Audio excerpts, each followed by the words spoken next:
Mais dans cette vidéo, on va parler uniquement de la 5080 parce que j'ai vu que ce soit sur des forums ou des groupes dédiés au hardware, que les gens sont finalement étonnés et même déçus qu'il y ait un si petit gap de performance sur ces cartes graphiques. Mais j'ai envie de vous dire, et surtout à ceux qui me suivent, ça vous étonne vraiment? Il me semble qu'il y a 4 mois, je vous l'avais dit déjà.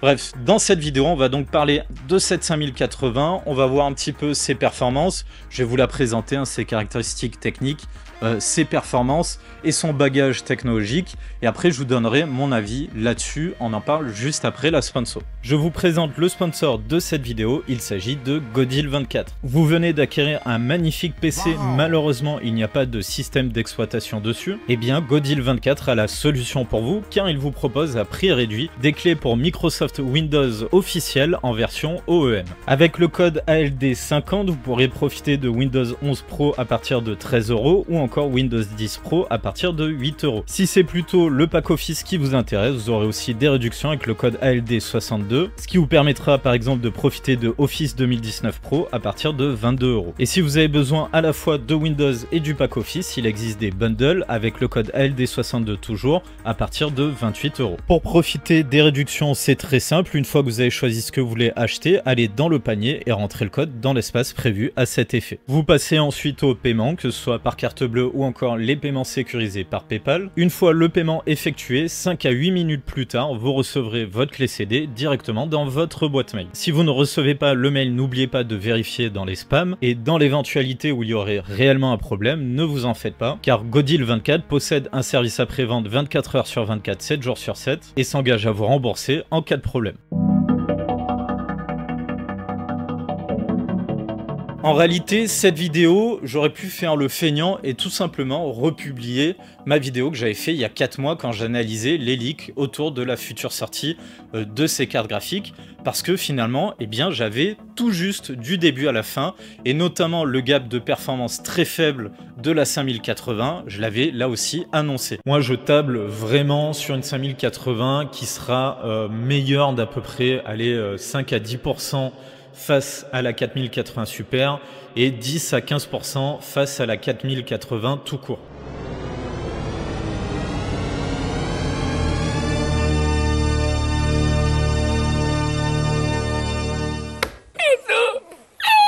Mais bon, j'insiste là-dessus parce que je suis vraiment content de voir à quel point je suis tombé juste, alors que j'avais eu pas mal de critiques parce que mon avis allait vraiment à contre-courant de ce qui se disait. Mais bref, on n'est pas là pour refaire le match, on va parler de la 5080 qui visiblement déçoit beaucoup de monde, mais à titre personnel, ça ne me surprend pas du tout et c'était vraiment prévisible vu que je l'avais tout simplement prévu. On va revoir les caractéristiques, le prix, les performances, tout ça, et puis ensuite je vous donne mon avis, on attaque de suite.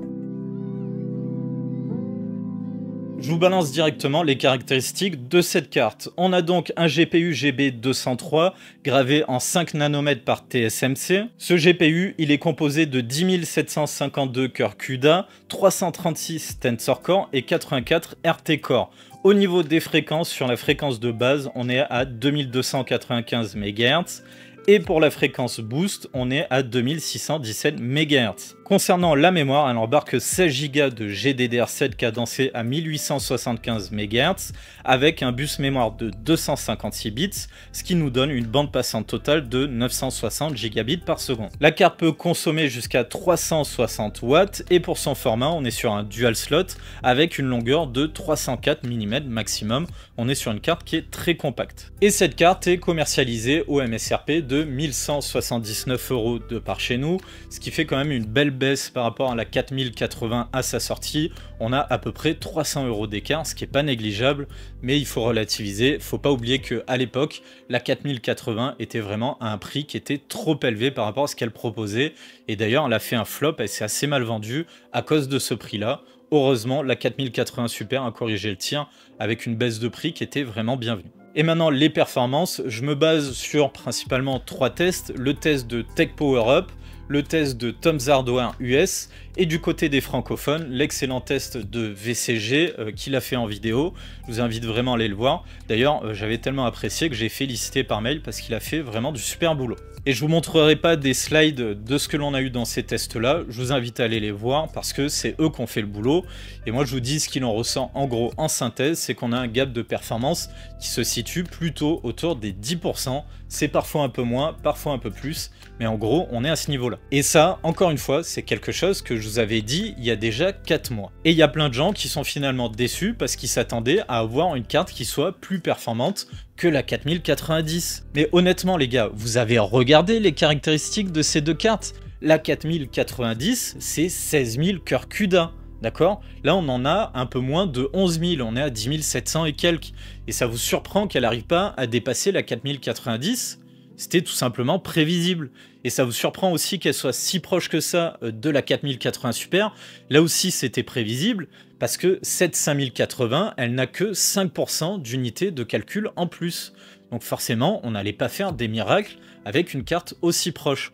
D'ailleurs, j'ai moi-même fait la blague, on pourrait presque plutôt parler d'une 4080 Ti plutôt qu'une vraie nouvelle génération, tellement finalement on est proche. Et au niveau de ce qu'apporte réellement finalement cette 5080 par rapport aux précédentes cartes, eh bien je pense que c'est principalement l'arrivée du DLSS 4, mais pas le DLSS 4 côté upscaler, vraiment uniquement le DLSS 4 en frame-gen grâce au multi-frame-gen. En gros, là où avant, entre deux frames calculés par le moteur du jeu, on mettait une seule frame calculée via intelligence artificielle deep learning du DLSS, et bien désormais, entre deux frames calculés par le moteur du jeu, on peut avoir jusqu'à 3 frames générés via le deep learning du DLSS 4. Forcément, c'est inquiétant au niveau de l'input lag, mais en réalité, ça va à peu près, notamment grâce au nouveau NVIDIA Reflex, le NVIDIA Reflex 2, ça a l'air de plutôt bien fonctionner, et en plus de ça, il y a un côté quand même assez logique, c'est-à-dire que l'input lag, il se fait par rapport à l'écart que l'on a entre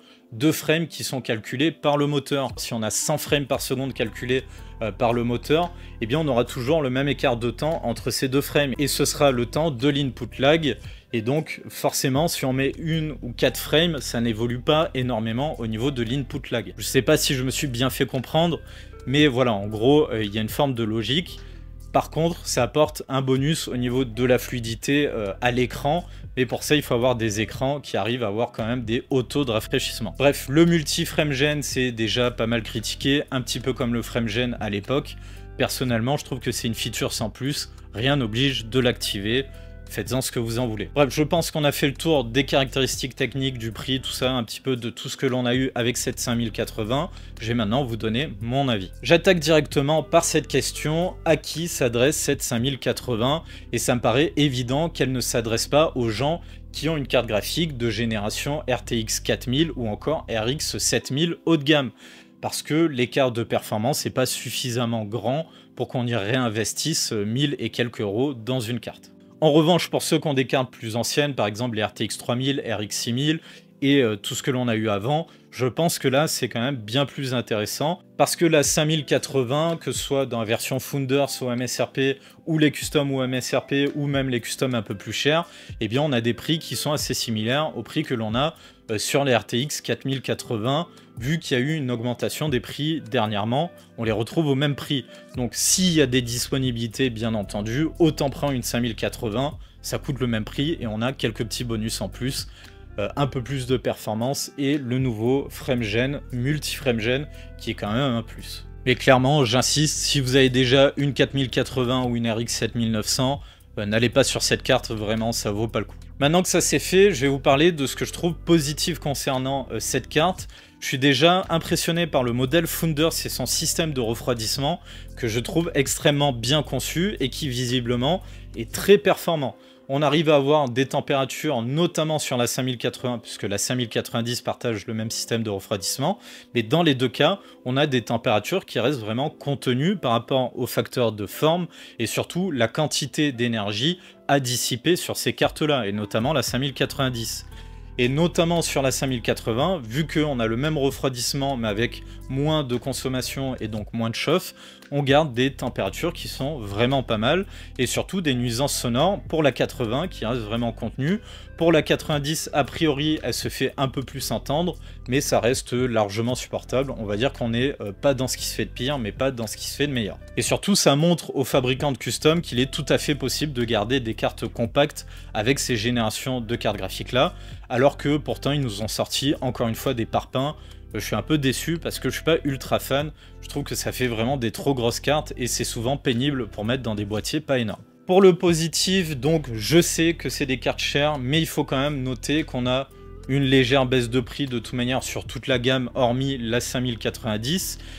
Et même si c'est pas énorme, qu'on aurait pu attendre mieux, ça reste quand même positif, il faut prendre ce que l'on a. On aurait aimé plus, mais c'est déjà pas mal, surtout au vu des prix que certains pensaient qu'on allait avoir. Je vous rappelle, il y en a qui disaient qu'on aurait des 5080 à plus de 1500 € en prix MSRP. C'est pas le cas, il y a des customs qui sont à ces prix-là, mais bon, je vais pas revenir dessus, j'en ai parlé tout à l'heure. Je trouve que c'est des prix un peu aberrants. 300 € de plus par rapport au prix MSRP, je trouve que ça les vaut pas. Maintenant, ce qui est positif, je trouve que le multiframe gen, c'est quand même une feature intéressante. Alors, je sais qu'il y a plein de gens qui râlent, que ça leur plaît pas, c'est pas des vrais frames, etc., etc. Juste, je vous rappelle, c'est juste une option. Si vous n'avez pas envie de l'activer, bah, vous l'activez pas et vous l'aurez pas, hein, tout simplement. Donc, je trouve que ça n'a pas trop de sens de râler. Là où en revanche je rejoins les critiques, c'est pas vraiment sur le frame gen en lui-même, mais plutôt l'utilisation marketing qu'en effet, qui est quand même très discutable. Là aussi j'ai déjà fait des coups de gueule en vidéo là-dessus, je vais pas revenir dessus. Sachez que j'en suis conscient et que même si je trouve que la technologie est intéressante, ça ne veut pas dire que je valide ce genre de pratique. Et il y a notamment un point que je trouve super intéressant avec le FrameGen et dont j'ai l'impression que personne n'en parle, c'est que c'est quand même une technologie qui est ultra intéressante pour contourner le bottleneck CPU, notamment quand on a déjà un très bon framerate. Donc va falloir que je développe, mais sur les cartes qui sont vraiment haut de gamme telles que la 5080 et la 5090, on a généralement des très bons framerates sur plein de jeux. Or, certains jeux, eh bien, nous limitent à cause, par exemple, d'un bottleneck processeur en fonction de votre config et de la définition dans laquelle vous jouez, mais ça peut être aussi une limitation à cause du moteur du jeu qui ne permet pas d'atteindre des framerates parce que ça exploite mal le hardware ou diverses raisons. Bref, il faut savoir qu'on a souvent des limitations et qu'on ne peut pas exploiter vraiment correctement notre matériel. Donc ça arrive quand même assez souvent. Et en activant le FrameGen, finalement, c'est un petit peu une manière de contourner ce problème-là. Donc on va artificiellement monter notre framerate, ce qui permet notamment quand on a des écrans avec des hauts taux de rafraîchissement, et bien tout simplement de pouvoir en profiter. Et ça, je trouve que personne n'en parle, alors que c'est quand même quelque chose d'intéressant. Quand on est limité par le processeur, le FrameGen nous permet d'aller plus loin. Certes, ce n'est pas des vrais frames. Au niveau du ressenti, c'est un petit peu différent, notamment à cause de l'input lag qui ne correspond pas toujours à l'input lag avec lequel on est habitué avec les framerates que l'on atteint avec cette technologie. Mais c'est quand même un plus et il faut le noter. Maintenant, au niveau de ce que je trouve un petit peu négatif, donc je vais attaquer par la quantité de mémoire. Alors, la quantité de mémoire, 16 Go, faut pas me faire dire ce que je n'ai pas dit. Je trouve que c'est suffisant à l'heure actuelle. Mais quand on met plus de 1000 balles, donc 1200 balles dans une carte graphique, du moins quasiment 1200 €, on est en droit d'attendre quand même d'avoir une carte graphique qui est future-proof, avec une quantité de mémoire qui va tenir quand même pour plusieurs années. Et je pense que 16 Go, ça risque d'ici quelques années d'être un petit peu limite. On est finalement un petit peu dans le même cas que la 3080 avec ses 10 Go, dans sa version 10 Go, où au moment de sa sortie, c'était suffisant pour absolument toutes les définitions et tous les jeux de l'époque. Mais à l'heure actuelle, on voit que la quantité de mémoire commence à causer quelques petits soucis. Ça reste marginal, mais c'est quand même présent. Donc j'estime que quand on achète une carte à ces prix-là, on mériterait quand même un petit peu plus de mémoire. C'est suffisant, mais on est en droit de s'attendre à quand même un petit peu plus d'efforts de la part d'NVIDIA.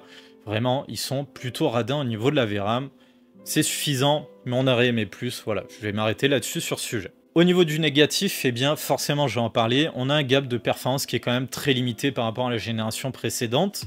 Même si je l'avais vu venir, hein, eh bien je cautionne pas forcément ça. Vraiment, ne pas augmenter les performances plus que ça, j'ai envie de dire pourquoi pas. Mais dans ce cas-là, il aurait fallu faire un effort que j'estime plus conséquent au niveau du prix pour avoir un ratio performance-prix qui aurait fait tout l'intérêt de cette nouvelle génération. Or, eh bien, on reste sur la même lignée que ce qui avait déjà été fait, donc c'est un petit peu dommage. Et dernier point négatif, qu'en est un qui n'est pas vraiment lié à la carte en elle-même, c'est le marketing que l'on a eu de la part d'NVIDIA. Alors pourquoi je le mets dans les points négatifs? Parce que quand j'estime qu'ils abusent au niveau du marketing et qu'il y a des méthodes un petit peu trompeuses qui ont été utilisées, il faut continuer à le dénoncer parce que je trouve que c'est pas normal. Pourquoi? Parce que sur les gens qui sont pas toujours très bien informés, eh ben ça marche malheureusement. J'ai pu voir sur pas mal de réseaux sociaux, notamment TikTok, des gens qui pensaient que la 5080 était réellement plus puissante que la 4090. Et c'était trompeur, c'est bien entendu à cause des graphiques qui ont été publiés par Nvidia, où bien entendu ils ont activé le multiframe gen face à des cartes qui ne pouvaient pas en profiter. C'est pas la première fois qu'ils font le coup, mais vraiment faut continuer à le dénoncer. J'estime que c'est trompeur et c'est clairement pas correct. Donc mon ressenti global par rapport à tout ça, je dirais qu'on n'est pas forcément sur une bonne génération, mais on n'est pas non plus sur une mauvaise génération comme certains sont en train de le crier sur les réseaux. Va falloir que je développe un petit peu plus, mais si vous estimez que ce que propose la 5080 est nul, eh ben vous devez estimer que ce que l'on a sur les 4080 c'était déjà nul. La 4080 Super, etc. La raison elle est simple, c'est qu'on est exactement dans la même lignée que ce que l'on avait sur les 4080, que ce soit sur le ratio performance-prix, on est quasiment similaire à ce que l'on avait sur la 4080 Super. Le ratio performance par watt, c'est pareil, on est assez similaire à ce que l'on avait. Et finalement, comme pour les RTX 4000, ce qu'on nous vend le plus sur ces nouvelles RTX 5000, c'est tout simplement le nouveau DLSS 4, le nouveau frame génération, avec son système multiframe. Bref, c'est surtout là-dessus qu'on nous vend des nouvelles cartes graphiques et des avancées. Et sans entrer dans ceux qui dénoncent déjà depuis un moment la fin de la loi de Moore, etc., on pourrait l'excuser en disant qu'il galère à avancer et tout ça, sauf que la 5090, elle est là et elle nous montre qu'il y avait moyen de faire plus. Mais je pense clairement que c'est tout simplement une stratégie. Il me paraît évident, avec l'écart monstrueux que l'on a entre la 5090 et la 5080, que l'on va avoir une carte entre les deux, voire plusieurs cartes entre ces deux-là. Alors, est-ce que ça va être une 5080 Ti, ou une 5080 Ti Super, ou une 5080 Super, puis ensuite une Ti Super, ou allez savoir peut-être une 5090 Lite, ou je sais pas comment ils vont l'appeler, mais ça me paraît évident qu'on va avoir des déclinaisons de cartes qui vont se situer entre ces deux cartes-là, que ce soit au niveau tarifaire ou au niveau technique. Il y a un écart qui est tellement monstrueux, hein, parce que c'est pas compliqué, la 5090, bah, c'est le double de la 5080, c'est-à-dire qu'on a le double de mémoire, le double en termes de bus mémoire, on a aussi le double, ou du moins presque le double en termes d'unité de calcul. Ça me paraît évident qu'on a carrément le champ libre pour avoir une vraie 80 Ti qui sera sûrement un dérivé du GPU de la 4090, amputé de ses performances parce qu'il y aura moins d'unités de calcul, etc. Sûrement des puces qui n'étaient pas acceptées en tant que puces pour la 5090 et qui vont servir pour faire des 80 Ti. Parce que là, on a vraiment un écart qui est monstrueux et on retrouverait du coup une 80 Ti qui marquerait un vrai écart avec la 5080, comme on avait à l'époque où la gamme 90 s'appelait encore les Titans. Je rappelle par exemple de la 1080 Ti qui faisait un vrai écart. Je crois qu'on avait 20 ou 30% à vérifier, je vous le mettrai à l'écrit, face à la 1080. Donc on est en droit d'espérer d'avoir quelque chose dans ces eaux-là. Alors est-ce que c'est le moment de se jeter sur ces cartes graphiques là? Clairement, moi je vous le déconseille, je vous conseille tout simplement d'attendre, parce que déjà, ne serait-ce qu'au niveau des fabricants tiers, eh bien, ils profitent déjà du lancement avec des prix qui sont gonflés. Je le répète, mais avoir une custom de la 5080 vendue à plus de 1500 €, je trouve que c'est déconné et ça vaut pas le coup. Donc soyez patient, attendez qu'il y ait des stocks, achetez des cartes qui soient plutôt au niveau du MSRP, et surtout attendez de voir le reste de la gamme se découler avec les 5070 et éventuellement les 5060, où d'ailleurs Nvidia se fait assez discret dessus. Mais bref, soyez patient, et surtout va y avoir prochainement la sortie des RX, les RX 9000. Bon, AMD a fait un gros cafouillage là-dessus, mais elles vont finir par arriver. A priori, ça devrait être en mars. Et une fois qu'on aura un petit peu toutes ces cartes qui seront sorties, on pourra se faire une meilleure idée de quelles sont les cartes qui valent vraiment le coup. Et on pourra donc mieux diriger son achat. Donc vraiment, soyez patient, vous jetez pas dessus. Parce que finalement, les RX 9000, elles devraient créer quand même une petite surprise. On verra notamment au niveau de leur prix ce que ça donne, parce que c'est là où elle risque d'être intéressante au niveau de leur ratio performance-prix. Parce que au niveau des performances en rasterisation, on est assez proche, voire même, je crois que parfois on dépasse selon les leaks la 4080, ce qui voudrait dire qu'on est du coup assez proche de la 5080, ce qui est plutôt positif. Et au niveau des performances en ray tracing, on est là aussi assez proche de ce que propose Nvidia, plutôt de la 4070 Ti. Je crois qu'on est entre la 4070 Ti et la 4080 d'après les leaks, ce qui est pas mal du tout, ce qui au vu des performances de la 5080 nous placerait avec une RX 9070 XT et bien au même niveau que la 5070 Ti. Donc ça pourrait être une carte super intéressante, surtout si AMD tient sa promesse et que l'on a des prix qui sont très agressifs sur ces cartes-là. D'autant que en plus de ça, le FSR 4, au niveau de sa qualité d'image, semble plutôt prometteur. Et il ne faut pas oublier que du côté d'AMD, on a aussi du FrameGen. Peut-être pas du multi-FrameGen avec le FSR 4, je crois pas que ce soit prévu, mais ça promet d'être quand même plutôt intéressant, donc à voir, et je vous conseille vraiment d'attendre un petit peu que l'on ait toutes ces cartes-là qui soient sorties, ça vous permettra de vous faire un meilleur avis, et surtout on aura sûrement plus de stock qu'à l'heure actuelle. Pour le mot de la fin, eh bien on va essayer de répondre à la question, est-ce que cette nouvelle génération est une déception ? Je dirais pas tant que ça. Moi, personnellement, ça fait un moment que je m'attendais à ce résultat-là sur cette nouvelle génération de cartes Nvidia. Donc, je suis pas tant déçu que ça. J'ai tout simplement ce à quoi je m'attendais. Mais c'est vrai qu'on était quand même en droit de s'attendre à plus. Et notamment au niveau du ratio performance-prix, je pense qu'ils auraient pu faire un petit peu plus d'efforts. Malgré tout, on a un MSRP à la sortie qui est plus raisonnable que ce que l'on a pu voir sur la génération précédente. On va voir si au fur et à mesure du temps qui passe, on va avoir un prix qui va dégraisser petit à petit et peut-être aller savoir que d'ici un an, on aura des prix qui seront vraiment intéressants, voire peut-être même après la sortie des RX, si vraiment AMD est très agressif, est-ce que l'on n'aurait pas possiblement un réajustement tarifaire de la part d'Nvidia ? Il faudra attendre pour voir tout ça. Et pour ceux qui sont déçus du niveau de performance, je pense que là aussi, il faut peut-être attendre. Ça ne m'étonnerait pas que l'on voit des cartes qui se situeraient entre la 5090 et la 5080. Allez, on arrive à la fin de cette vidéo. Comme d'habitude, si ça vous a plu, n'oubliez pas de mettre le pouce en l'air ou encore de vous abonner si vous ne l'avez pas déjà fait. N'hésitez pas aussi à faire un tour dans la description. Vous y trouverez le lien Linktree vers les réseaux sociaux, le Discord, la boîte mail, mais aussi les soutiens de la chaîne, donc le site pcboost.com, le nouveau site. N'hésitez pas à aller voir ce qu'ils font parce que si moi ce que je fais en vidéo ça vous plaît, eh bien les articles que vous y retrouverez, ça va forcément vous plaire. Vous trouverez aussi tout ce que propose le sponsor de la chaîne si ça vous intéresse. Tous les liens sont en description, donc n'hésitez pas à aller voir. Bref, on arrive à la fin, donc comme d'habitude, prenez soin de vous et on se retrouve dans la prochaine vidéo.